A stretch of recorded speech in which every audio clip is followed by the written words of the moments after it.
Yo les gars, on se retrouve pour une toute nouvelle vidéo. Donc, on est là pour la review de l'épisode 12 de Dragon Ball Daima, qui s'intitule Véritable Force. On va voir pourquoi il s'appelle comme ça l'épisode. Alors, toujours comme toutes les reviews que je vous ai faites bien avant, sauf celle-là. Celle-là, il n'y aura pas les images qui vont défiler ici, parce que pas le temps de faire le montage, etc. Donc voilà. Mais Mais on va quand même parler de tout ce qui s'est passé dans l'épisode et je vais donner mon avis pour vous dire un peu ce que j'en pense. Voilà. Donc aussi, avant que ça commence, n'hésitez pas les gars à vous abonner sur YouTube, sur Twitch, sur TikTok. Il y a des clips sur TikTok, etc. Sur Twitch. On est en live quasiment tous les jours.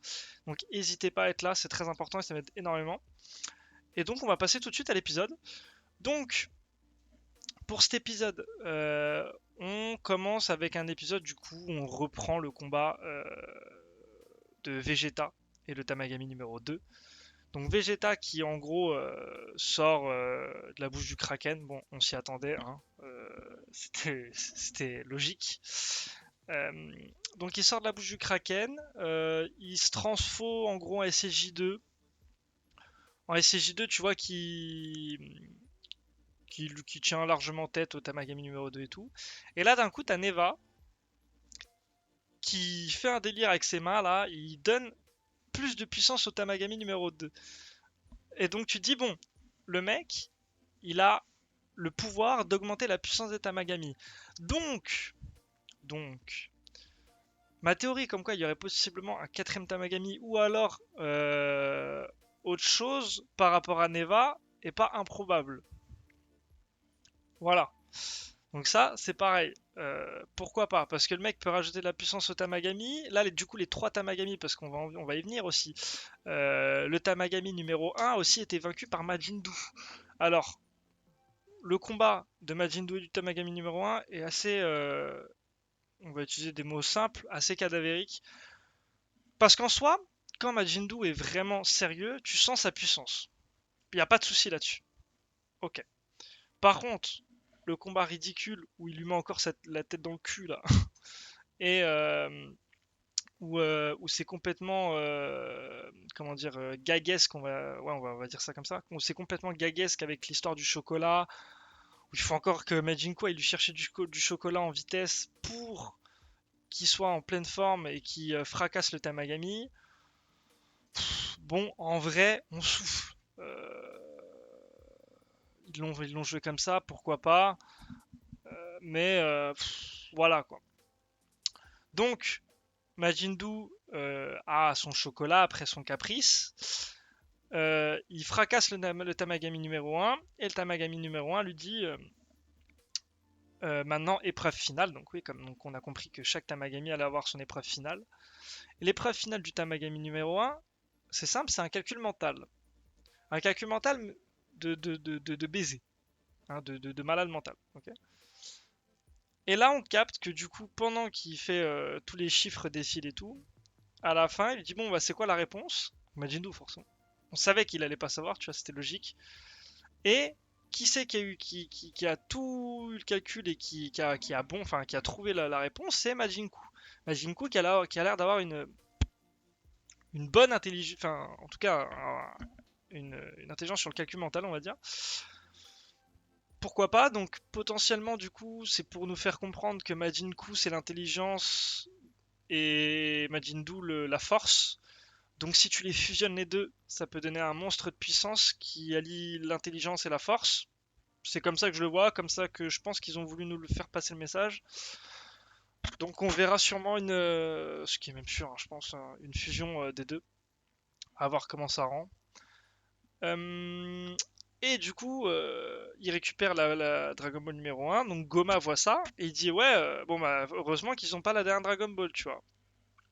Donc là, on retourne du coup sur le combat de Vegeta et du Tamagami numéro 2, où on voit du coup Vegeta avec le Tamagami qui est en train de se faire déglingue entre guillemets par le Tamagami à cause de son power-up que Neva lui a donné. Et on voit un Vegeta qui commence à se mettre en colère et à se transfo. Alors attention, à en Enfin, oui, si, c'est ça. En SSJ3, mais un peu cara design bizarre, mais vas-y, pourquoi pas. En vrai, pendant le combat, ça me choque pas plus que ça. C'est pas le SSJ3 de GT, genre typiquement. Enfin, en tout cas, la taille des cheveux, même s'il est plus petit en gabarit, mais la taille des cheveux, tu vois, ça s'arrête un peu court. Mais donc il se transforme en SSJ3. Et là, en SSJ3, c'est un autre Vegeta, hein. On est sur un Vegeta qui est complètement au-dessus par rapport à son adversaire en termes de puissance. Tu vois, il a les bras croisés comme ça. Là, on est vraiment sur un Vegeta qui envoie un peu de flow, je trouve, personnellement. J'ai beaucoup aimé cette fin de combat que je trouvais qu'on respectait enfin le perso de Vegeta à sa juste valeur. Même si bon, il y a deux trois choses qui sont toujours problématiques, hein, avec le traitement de Vegeta tout au long de l'animé.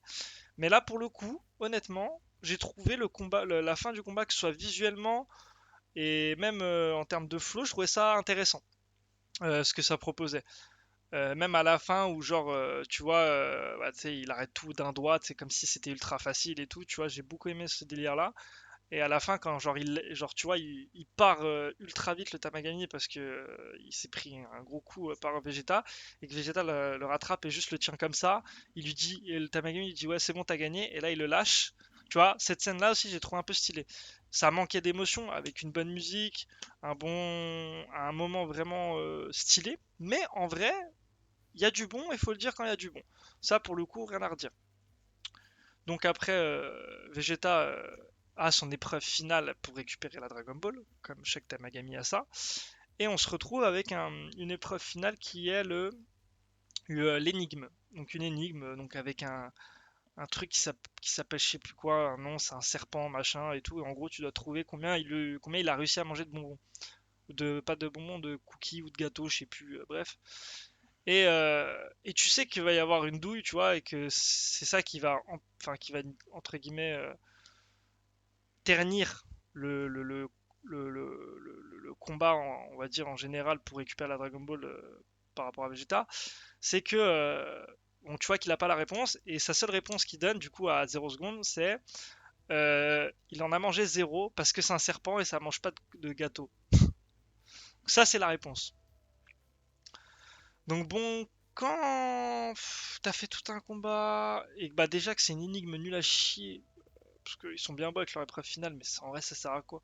Parce que l'épreuve finale, c'est intéressant, hein. Au pire, ils loupent l'épreuve finale, il leur déglingue en SSG3, il refait l'épreuve finale, hein. Ça peut être très long comme ça, tu vois.